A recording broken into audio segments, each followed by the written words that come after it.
ஜீ தமிழ் நேயர்களுக்கு காலை வணக்கம். நம்ம இன்னைக்கு பார்க்க போகிற மருத்துவம் வந்து நெஞ்சு எரிச்சல். நிறைய பேருக்கு பார்த்தீங்கன்னா நெஞ்சு எரிச்சல் அதிகமாக இருக்குது, நெஞ்சு எரிச்சல் அதிகமாக இருக்குன்னு சொல்கிறாங்க. நெஞ்சு எரிச்சல்னா தொண்டை குழாய் முழுவதும் வந்து எரிய ஆரம்பிச்சுட்டே இருக்கும், உள்ளே வந்து தீயை போட்ட மாதிரி இருக்கும். நிறைய பேர் சொல்லுவாங்க நெருப்பு கோழி நெருப்பு முழுங்கின மாதிரி உள்ளே எரியுதுன்னுவாங்க. அந்த அளவுக்கு நமக்கு வந்து எரியுதுன்னா உள் உறுப்புகளில் வந்து அதிக அளவு புண்ணாயிடுச்சுன்னு அர்த்தம். சரியான உணவு சாப்பிடல, சரியான நேரத்தில் சாப்பிடலன்னு அர்த்தம். இவங்க வந்து காலை சாப்பாடை வந்து 11 மணிக்கு சாப்பிடுவாங்க. அப்போ வந்து சுரப்பிகள் வீணாக சுரந்து அந்த குடலை வந்து புண்ணாக்கியிருக்கும். புண்ணானது மேலே நம்ம எதை சாப்பிட்டாலும் எரிய ஆரம்பிச்சிடும். சில பேருக்கு காரம் சேராது. காரம் வந்து அதிக அளவுக்கு காரம் சேர்ந்துருந்தாலும் அவங்களுக்கு வந்து உடனே போய் புண்ணாயிடும், தொண்டை புண்ணாயிடும். தொண்டை புண்ணாயிடுச்சுன்னா அதுக்கப்புறம் அவங்களால ஒன்றும் செய்ய முடியாது. அந்த புண் எரிச்சல் தாங்க முடியாமையே அவங்க நெஞ்செரிச்சல் சேர்ந்து இருக்கும். சிலர் பார்த்தீங்கன்னா புளிய மரத்து அடியில் போவாங்க, நிறையா வந்து புளியம்பழம் கிடைக்குதுன்னு எடுத்து சாப்பிட்டு நாக்கு முழுவதும் இல்லாமல் தொண்டை குழாய் முழுவதும் புண்ணாயிடும். புளியை வந்து அதிகம் சாப்பிடக்கூடாது, புளியை அதிகம் சேர்க்கக்கூடாது. உணவில் வந்து குறைவாக தான் சேர்க்கணும். புளிச்சோறு அதிகமாக சாப்பிட்றவங்களுக்கும் அதேமாதிரி தொண்டையில் நெஞ்செரிச்சல் வந்துடும். அதிக நெஞ்செரிச்சல் வந்துருச்சுன்னா அதுக்கப்புறம் அதை புண்ணை ஆற்றணும்னா நிறைய வேறு மருத்துவம் செஞ்சாகணும். இப்போ நெஞ்செரிச்சல் வர்றதுக்கான காரணம் என்னென்னா, உணவு இப்போ நேரத்துக்கு சாப்பிடணும். நேரத்துக்கு சாப்பிடாதவங்களுக்கு கண்டிப்பாக அவங்களுக்கு வந்து நெஞ்செரிச்சல் வரும். அவங்களுக்கு குடல் புண்ணாகும். வயிற்றில் புண்ணானாலே அந்த சூடானது மேலே கிளம்பும்போது எல்லா குடல்களும் எரிய ஆரம்பிக்கும். அப்போ பார்த்தீங்கன்னா நெஞ்சில் ஏதோ இருக்கிற மாதிரியே இருக்கும், உறுத்திக்கிட்டே இருக்கும். அவங்களுக்கு வந்து எதை சாப்பிட்டாலும் உள்ளே போகாது. எப்படி சாப்பிட்டாலும் ஒரு குளிர்ச்சியான பொருளை சாப்பிட்டாதான். அவங்க வந்து எந்த ஒரு பொருளையும் கொஞ்சம் கனமானதோ கடினமான பொருட்களை சாப்பிட முடியாமல் இருக்கும்போது அது அரிக்க ஆரம்பிக்கும் போது அவங்களுக்கு வந்து நெஞ்செரிச்சல் தாங்க முடியலன்னும் போது நெஞ்செரிச்சல் தாங்க முடியாத சரி பண்ணுறதுக்கு சமையலில் இருக்கிற இந்த கேரட்டை வந்து நம்ம எடுத்துக்கிறோம். இந்த கேரட்டை எடுத்து மென்று சாப்பிட்டோம்னா அந்த நெஞ்செரிச்சல் சிறிது அடங்கும். இது எந்த நேரமும் இந்த நெஞ்செரிச்சல் இருக்கிறவங்க ஒரு 1/2 கிலோ கேரட்டை வாங்கி பையில் வச்சுருக்கணும். இல்லைன்னா அவங்க காரில் போகிறவங்களா இருந்தால் காரில் முன்னாடி வச்சுக்கிறணும். சும்மாவே சாப்பிட்றதுக்கு சரியாக வரும். இந்த வெயில் காலத்தில் வெயிலில் தீர்றவங்களெல்லாம் பார்க்கலாம். அந்த நாளில் பழைய காலத்து படத்துலலாம் பார்க்கலாம், குதிரையில் போவாங்க. குதிரையில் போகும்போது அதிக அளவுக்கு தூரம் போகும்போது நெஞ்செரிச்சல் வந்துடும். ஏன்னா அதிக சூடு இருக்கிறதால நெஞ்செரிச்சல் இருக்கும். அவங்க பையில் எப்போ பார்த்தாலும் கேரட் இருக்கும். அந்த கேரட்டை கடிச்சிட்டே போனாங்கன்னா அந்த நெஞ்செரிச்சல் அடங்கும். அவங்க ஏன் கேரட்டை சாப்பிட்றாங்க? பசிக்கு சாப்பிட்றாங்க இல்லை, அந்த எரிச்சலுக்கு சாப்பிடுவாங்க. அந்த நெஞ்செரிச்சல் அடங்கும். அந்த நெஞ்செரிச்சல் அடங்கிறதுக்கு தான் கேரட்டை சாப்பிடுவாங்க. அந்த கேரட்டோட சேர்ந்து நம்ம இன்னைக்கு வந்து மருந்து தயாரிக்கிறதுக்காண்டி இந்த பால் சாப்பிட்டோம்னா நெஞ்செரிச்சல் அடங்கும். ராத்திரியில் தூங்க போகும்போது பார்த்தீங்கன்னா நிறைய பேர் பால் சாப்பிட்டு தூங்குவாங்க. ஏன்னா அந்த நேரம் நெஞ்செரிச்சல் அடங்கட்டும் அப்படின்னு. சிலர் மாத்திரையை சாப்பிட்டதும் உள்ள முழுவதும் புண்ணாயிடும். அப்படியே உள்ள வேக்காடாக இருக்கும். அது வந்து எரிஞ்சிக்கிட்டே இருக்கும். தண்ணியை குடிக்க எரிஞ்சிட்டே இருக்கும். தண்ணியை குடிக்க எரிஞ்சிக்கிட்டு இருக்கு அந்த நெஞ்செரிச்சலுக்கு நீங்கள் போய் பால் ஒரு 2 ட்ரிப் 3 ட்ரிப் குடிங்களேன். அந்த பால் போய் அந்த இருக்கிற புண்ணை ஆற்றிடும். அந்த புண்ணை ஆற்றினா தான் நெஞ்செரிச்சல் அடங்கும். இந்த பால் சாப்பிட்டோம்னா நெஞ்சு எரியிறது வந்து குறைய ஆரம்பிச்சிடும். நீங்கள் பால்னும் போது நாட்டு மாட்டு பால் கிடைக்கலன்னா இருக்கிற பாலை தான் வாங்கி குடிக்கணும். வேறு வழி இல்லை. நெஞ்செரிச்சல் இருந்ததுன்னா உள்ள முழுவதும் புண்ணாயிடும். புண்கள் வந்து குடல் முழுவதும் புண்ணாயிடுச்சுன்னா அதுக்கு வந்து அல்சர்னு சொல்லுவோம். அந்த குடல் புண்கள் வந்து ரொம்ப மோசமானது. அந்த மோசமான புண் வந்து மேலே தொண்டையிலிருந்து இரைப்பை வரைக்கும் தான் நம்ம வந்து பாதுகாக்க முடியும். எனக்கு வந்து 10 வருஷமாக அல்சர் இருக்குன்னு ஒரு சர்வசாதாரணமாக சொல்கிறாங்க. அது வந்து பெரிய தவறு. அந்த அல்சரானது ஒரு மோசமான ஒரு நோய். அந்த அல்சர் வந்து ஒரு குறிப்பிட்ட நேரம் வரைக்கும் தான். கடைசி குடல் போய் அந்த இந்த இரைப்பைக்கு போகும்போது இரைப்பைக்கு மேலே இருக்கிற வரைக்கும் தான் அந்த புண்ணு. இரைப்பையினுடைய அந்த துவாரத்தை வந்து திறந்துருச்சுன்னா, இரைப்பையில் இருக்கிற சுரப்பி மேலாமனை வந்துருச்சுன்னா பெரிய தவறாயிடும். இரைப்பையினுடைய சுரப்பி எப்படி மேலாம வரும்னுவாங்க. அந்த புண்ணு ஆயிடுச்சுன்னா நீங்கள் ராத்திரியில் தூங்கும்போது படுக்கும்போது வயிறு அழுத்தம் தான் உள்ளே இருக்கிற சுரப்பி தொண்டை வரைக்கும் வந்துடும். அப்போ வாயில் எச்சி ஒழுகுதுன்னு சொல்கிறாங்களே, ஜொல்லு ஒழுகுது, வாயில் எச்சி ஒழுகுதுன்னு சொல்கிறோம்ல, அதே மாதிரி இந்த சுரப்பி இரைப்பையில் இருக்கிற சுரப்பி தொண்டைக்கு வந்து மேலே வரைக்கும் வந்துச்சுன்னா எங்கே வரைக்கும் புண்ணு இருந்துச்சோ அந்த சுரப்பி பட்ட அனைத்து இடமும் அது புற்றுநோயாக மாறும். அதுக்கப்புறம் ரொம்ப கஷ்டம் அதை காப்பாற்றுறது. அதனால் அந்த புற்றுநோய் வர்றதுக்கு முன்னாடி இதை சரி செய்யணும். சாதாரண தொண்டை எரிச்சல்னு நம்ம நினைக்கிறோம். அந்த தொண்டை எரிச்சல் தான் பின்னாடி புற்றுநோயாக மாறும். அதனால் சாதாரண எரிச்சல் நினைக்கக்கூடாது. நேரத்துக்கு சாப்பிடணும். நேரத்துக்கு சாப்பிட்டா தான் இந்த நெஞ்செரிச்சல் அடங்கும். சர்வசாதாரணமாக ஒரு சில பேர் ஒரு நாளைக்கு 2 வேளை தான் சாப்பிட்றாங்க, மீதி சாப்பிடாமே இருப்பாங்க. சிலருடைய உணவு வந்து கடினமாக உணவாக இருக்கும், தண்ணியே குடிக்காமல் சாப்பிட்ருப்பாங்க. அதை சாப்பிட்டதால் அமில சுரப்பு அதிகமானதால் நெஞ்செரிச்சல் வரும். இந்த நெஞ்செரிச்சலுக்கு பொன்னாங்கண்ணி வந்து உடலை பொன்னாக்கக்கூடியது. பொன்னாங்கண்ணி வந்து உடலை பொன்னாக்கக்கூடியது. அந்த பொண்ணா ஆக்கணும்னா உடல் உறுப்புகள் நல்லா இருக்கணும்னு அர்த்தம். உடல் உறுப்புகள் நல்லா இருந்தால் தான் பொன். ஏன் சொல்கிறாங்க தங்கம்னு? இந்த உடல் இவ்வுலகில் தங்கம், அதுதான் தங்கம். தங்கம்னா தங்கம் கிடையாது, கடையில் இருக்கிற தங்கம் கிடையாது, அது உலோகம். தங்கம் என்றால் இந்த உடல் இவ்வுலகில் தங்கம், அது பேர் தான் தங்கம். அந்த தங்கம் அந்த பத்திரமாகத்து தங்கம் அப்படின்னு சொல்கிறாங்கன்னா, பற்று அற்றால் இவ்வுடல் இவ்வுலகில் தங்கம், அதுதான் அதுக்கு உண்டான அர்த்தம். பத்திரமாகத்து தங்கம்னா 10 மாதம் பொறுத்து அங்கே பிள்ளையா விற்கிறாங்க, அது கிடையாது. தங்கனா அந்த அந்த அந்த உடல் வந்து உறுப்புகளில் எந்த ஒரு பாதிப்பும் இல்லாதது. பற்றுனா எந்த ஒரு ஆசையும் இல்லாது, ஆசை இல்லாதது. இன்னைக்கு தங்கம்னா புத்தரை சொல்லலாம். புத்தர் எங்க ஆசையே இல்லாததால உலகம் முழுவதும் அவருக்கு செலவு வச்சிருக்காங்க. ஆசையை திறந்தோம்னா அகிலமும் நமக்கு வணங்குன்றது அவரே அன்னைக்கே சொல்லிட்டாரு. அதே மாதிரி தான் இது உடலில் போய் செய்யும்போது உடல் உறுப்புகளை சீராக்கும். இந்த வெள்ளை பொன்னி, பொன்னின்னு சொல்கிறத விட பொன்னாங்கண்ணின்னு சொல்லுவோம். பொன்னின்னு சொல்கிறது இந்த வெள்ளை பொன்னாங்கண்ணி கீரையை வந்து நம்ம சமைச்சு சாப்பிடலாம். அதை வந்து நம்ம இன்னைக்கு மருந்தாக தயாரிக்க போகிறோம். அதோடு சேர்ந்து அதிமதுரம். அதிமதுரம்னா அதிக அளவு இனிப்பு சுவை உள்ளது. மதுரம் என்றால் இனிப்பு. இனிப்புனா நம்ம வெள்ளத்தை சாப்பிட்றோம், வேற எதை வேணாலும் சாப்பிடலாம். அதினா அதிக அளவுக்கு இனிப்பு உள்ளது. இதுல இருந்து ஒரு கடுகளவு எடுத்து நாக்கில் வச்சோம்னா உடல் முழுவதும் இனிக்க ஆரம்பிச்சிடும். தலை மூளையிலிருந்து உள்ளங்கால் வரைக்கும் எல்லா குடல்ல எல்லா நரம்புகள்லையும் இதனுடைய இனிப்பு போய் சேரும். இது ஏன் சேருதுன்னா, இது சேரும்போது அதிக அளவு ஞாபக சக்தி அதிகமாகும். குடல் புண்கள் ஆறும். எந்த இடத்துல புண்ணு இருந்தாலும் ஆற்றக்கூடியது. அந்த புண்களை சிறுக சிறுக வந்து சரியை செய்யக்கூடியது. இந்த புண்கள் ஆற்ற இந்த புண்கள் வந்து சரி செய்யறதுல இது ஒரு சிறந்த மருந்து. அதோட சேர்ந்து பூண்டு. இந்த பூண்டை ஏன் பயன்படுத்துகிறோம்னா, இந்த புண்கள் மேலே இந்த பூண்டு பட்டாலே புண்கள் ஆற ஆரம்பிச்சிடும். இந்த புண் ஆற ஆரம்பிக்குதுன்னா இந்த பூண்டை பயன்படுத்துகிறோம். இந்த பூண்டுகளை வந்து நம்ம பயன்படுத்தி சாப்பிடும்போது புண்கள், உடலில் உள்ள புண்கள் எல்லாம் ஆறும். அதனால் இது மூன்றும் இது 5 கலந்த கலவையை சேர்த்து நம்ம மருந்தாக தயாரிக்க போகிறோம். இப்போ இந்த மருத்துவத்தை பார்க்கலாம். நம்ம இப்போ வந்து நெஞ்சு எரிச்சலுக்கான மருத்துவத்தை செய்ய போகிறோம். இந்த நெஞ்சு எரிச்சலுக்கு முதல்ல வந்து பால் எடுத்து வந்து இதில் அடுப்பில் வச்சு காய்ச்சணும். இந்த பாலை வந்து காய்ச்சணும். இந்த பால் காய்ச்சும் போது பூண்டு எடுத்து போடணும். பூண்டில் வந்து ஒரு 10 பல் போதும், அதிகம் தேவையில்லை. பூண்டை வந்து பாலில் வேக வச்சு தான் சாப்பிடணும். நேரடியாக பச்சையாக சாப்பிட்டோம்னா இருக்கிற புண்ணு கூடிரும். தொண்டைக்குள்ளே புண்ணு இருக்குது, அதனால் நம்ம அந்த பூண்டை சாப்பிட்டா அவர் சொன்னார் பூண்டு வந்து பட்ட இடம் புண்ணு ஆறிடும்னு. பச்சை பூண்டை எடுத்து சாப்பிடக்கூடாது. பாலில் வேக வச்ச பூண்டை சாப்பிட்டா உள்ளே இருக்கிற புண்ணாரும். மேலே பட்ட காயத்துக்கு பச்சை பூண்டை அரைச்சி போட்டால் புண்ணாரும். இதை மாற்றி செஞ்சிடக்கூடாது. பச்சை பூண்டை அப்படியே அரைச்சி சாப்பிட்டோம்னா புண்ணு அதிகமாகி தொண்டை எரிச்சல் கூடிரும். பாலில் வந்து பூண்டை வேக போடணும். பூண்டை வந்து நறுக்க வேணாம், ஒன்றும் செய்ய வேணாம், அப்படியே முழுமையாகவே வேக போட்டுட்டு வந்தோம்னா பூண்டு நல்லா வேகும். பூண்டு நல்லா வெந்தாதான் அதனுடைய காரத்தன்மை பாலில் போய் இறங்கும். பாலில் இறங்கினதுக்கப்புறம் தான் அந்த வெள்ளை பொன்னாங்கண்ணியை கீரையாக பறித்து வச்சுருக்கோம், அதை அரைக்க வேணாம், ஒன்றும் செய்ய வேணாம், அப்படியே வந்து நேரடியாக பயன்படுத்தணும். அதனால் அந்த பாலில் பூண்டு வேகிற வரைக்கும் நம்ம காத்திருக்கணும். முதல்ல போட வேணாம். போட்டோம்னா பால் தெரியக்கூடிய தன்மை இருக்கும். ஏன்னா ஒவ்வொரு மூலிகையிலையும் சில அதனுடைய நறுமணங்கள், அதனுடைய வாசம் இதெல்லாம் வந்து பாலுக்கு ஒத்து வராது. பால் வந்து எல்லா வாசத்தையும் கிரகிக்கக்கூடியது. நீங்கள் பாலை பிச்சு ஒரு மாட்டு கொட்டத்திலையோ வேறு எங்கேயோ ஒரு இடத்துல வச்சிங்கன்னா அந்த சாண நாத்தமும் கோமிய நாத்தமும் அந்த பாலுக்கு வந்துடும். ஏன்னா அந்த பாலில் ஒரு கொழுப்புச்சத்து அதை எல்லாத்தையும் இழுத்துக்கும். எங்கே கொழுப்புச்சத்து அதிகமாக இருக்கோ அங்கே இழுக்க தான் செய்யும். அதனால் அதனுடைய வாசம் மாறிடும். அதனால் பாலில் வந்து இதை வந்து கடைசியாக தான் சேர்க்கணும். வெள்ளை பொன்னாங்கண்ணியை, அந்த கேரட்டையும் வந்து கடைசியில் தான் சேர்க்குறோம். அதிமதுரத்தையும் கடைசியில் தான் சேர்க்கணும். ஏன்னா இவையெல்லாம் சூட்டில் போட வேண்டாம். கேரட்டை வந்து நேராக சூட்டில் வேக வச்சோம்னா அதனுடைய தன்மை மாறிடும். பச்சை கேரட்டாக சாப்பிட்றது அரை பாதி வேக்காட்டில் சாப்பிட்ணும். அரை பாதி வேக்காட்டில் சாப்பிட்டோம்னா நல்ல நன்மையை கொடுக்கும். தொண்டை எரிச்சல் இருக்கிறவங்க ஏன் எரிச்சல் இருக்குன்னா, இந்த முதல்ல சாப்பிட்றது சப்பாத்தி சாப்பிடுவாங்க, ரெண்டாவது சோறு சாப்பிடுவாங்க. இல்லைன்னா நீங்கள் போய் பாருங்கள், எந்த ஒரு கடைக்கு போனதும் 4 பரோட்டாவை சாப்பிட்டு ரெண்டாவது 2 இட்லி இல்லைன்னா ஒரு தோசை கொடுங்கன்னுவாங்க. அப்போது அந்த பரோட்டா செமிக்காமல் இருக்கும். மேலே இருக்கிற தோசையோ அல்லது இட்லியோ சீக்கிரம் செமிச்சிரும்.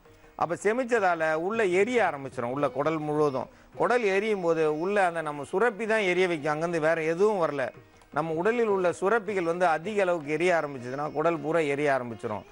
ஆஸ்பத்திரியில் போய் கேட்டிங்கன்னா உங்களுக்கு வந்து ஹைப்பர் டென்ஷன் இருக்குது, உங்களுக்கு அதிக அளவு டென்ஷன் இருக்குது, அதனால் வயிற்றில் உள்ள சுரப்பிகள் மேலாண்மை கிளம்பிடுச்சுன்னு. மேலாண்மை கிளம்பிச்சுன்னா கீழே அடப்பு வச்சுருக்குது. கீழே அடப்பு என்ன, நீங்கள் சாப்பிட்ட கடின உணவு. இந்த கடின உணவு வந்து மலத்தினுடைய வெளியாகாமல் சீக்கிரம் செமிக்காமல் இருக்கும்போது லேசான உணவுகள் சாப்பிடக்கூடாது. முதல்ல வந்து லேசான உணவுகளை சாப்பிட்டு ரெண்டாவது கடின உணவுகளை சாப்பிட்டோம்னா இந்த கஷ்டங்கள் வராது. இது யாருக்கும் தெரியாது.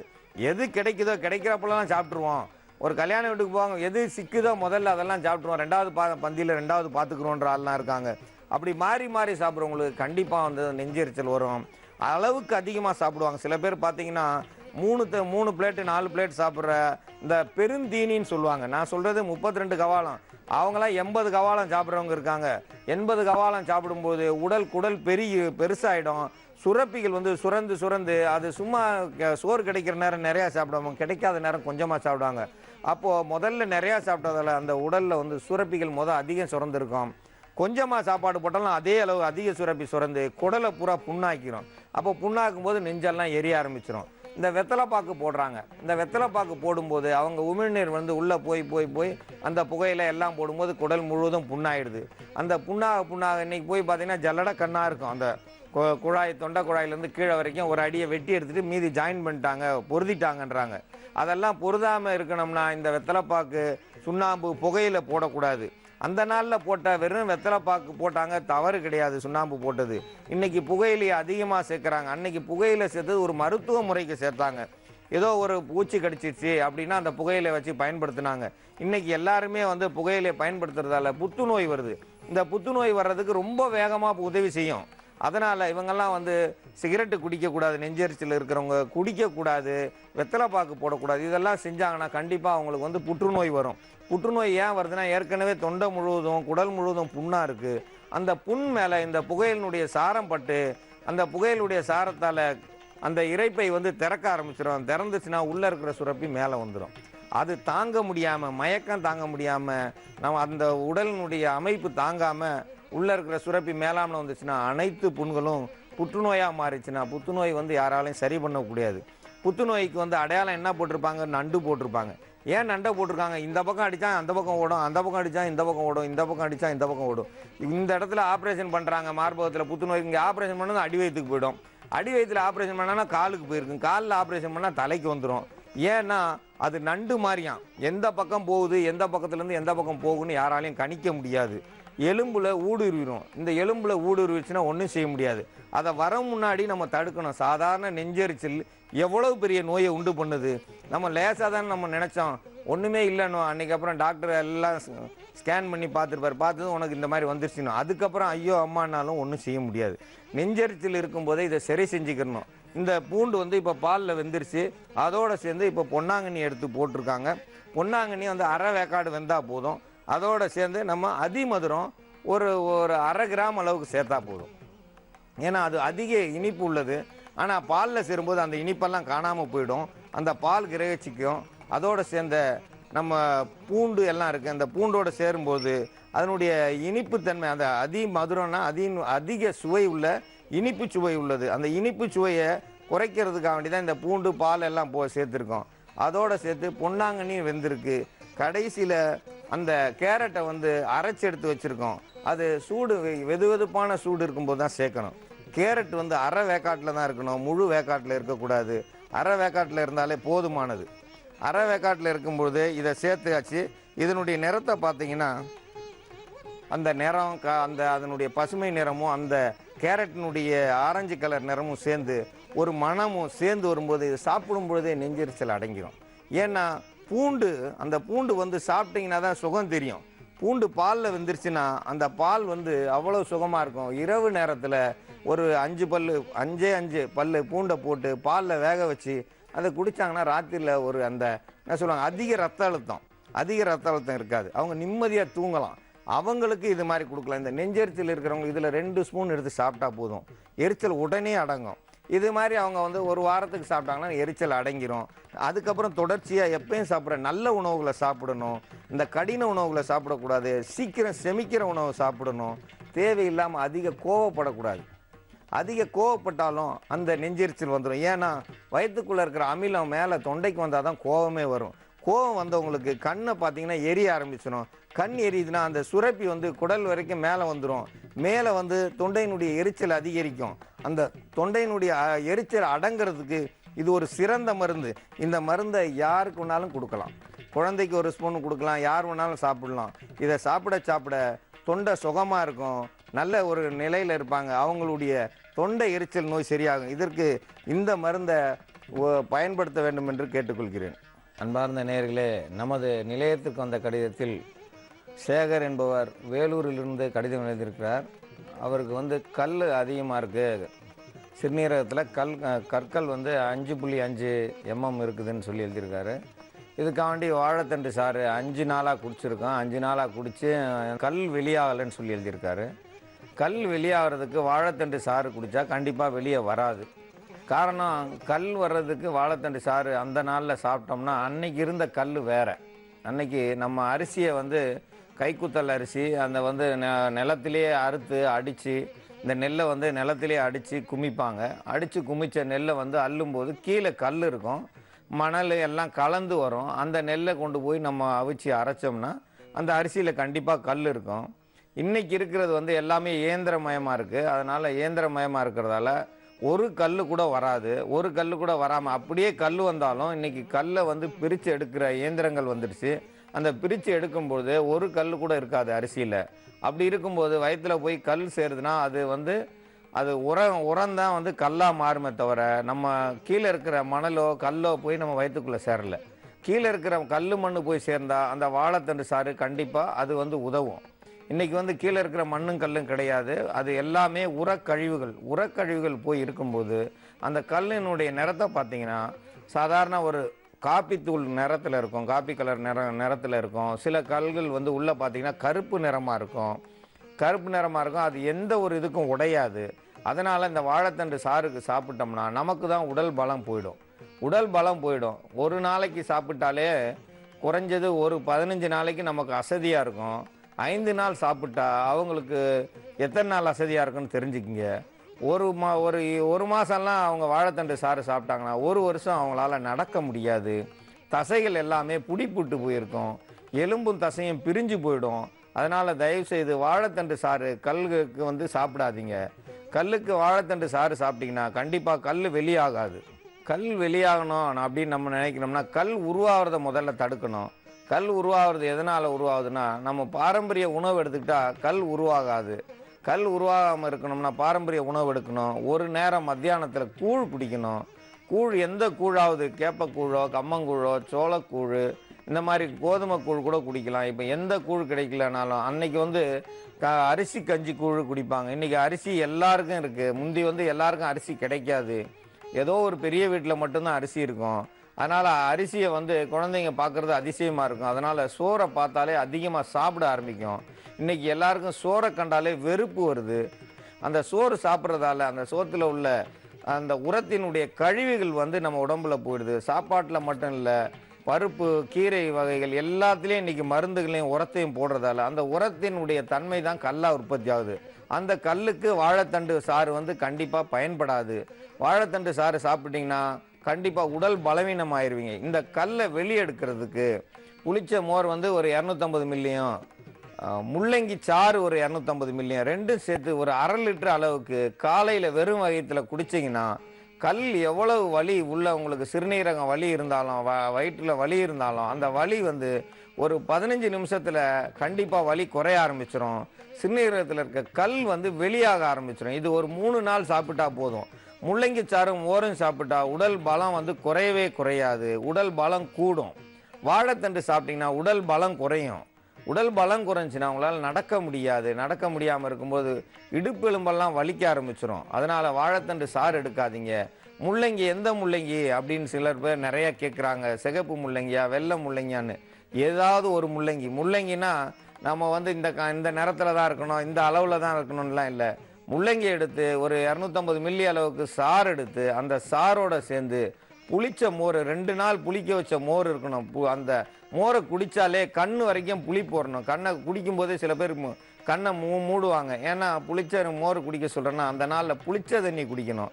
இன்றைக்கி புளிச்ச தண்ணி யார் வீட்லேயும் இல்லை, நீராகாரம்னு சொல்கிறது. அந்த நீராகாரம் இன்றைக்கி நம்மளுடைய நீராகாரம் வந்து நல்ல ஒரு உணவுன்னு சொல்லி அமெரிக்காவில் ஆராய்ச்சி செஞ்சு சொல்லியிருக்காங்க. ஆனால் இன்றைக்கி இருக்கிற சோத்துலேருந்து நீராகாரம் எடுத்தால் எந்த நாட்டிலையும் அதை ஒத்துக்கிற மாட்டாங்க. ஏன்னா அது நீராகாரமே கிடையாது. அது வந்து ஒரு மருந்து கழிவுகளை நம்ம வடிச்சிடணும். சோறை வடிக்காமல் சாப்பிட்டா கண்டிப்பாக சிறுநீரகத்தில் கல் உற்பத்தி ஆகும். சோறு வடித்து சாப்பிட்டா ஓரளவு கல் உருவாகிறத தடுக்கலாம். அதனால் கண்டிப்பாக சோறை வடித்து சாப்பிடுங்க. அந்த ப்ரெஷர் குக்கர்ன்றதில் சோறு வச்சிங்கன்னா உங்களுக்கு வந்து கல் வந்து கண்டிப்பாக உற்பத்தி ஆகும். பாரம்பரிய உணவை வந்து நீங்கள் பயன்படுத்தினீங்க, அந்த இயற்கை விவசாயத்தில் பயன்படுத்திங்கன்னா அது கல் உருவாகவே உருவாகாது.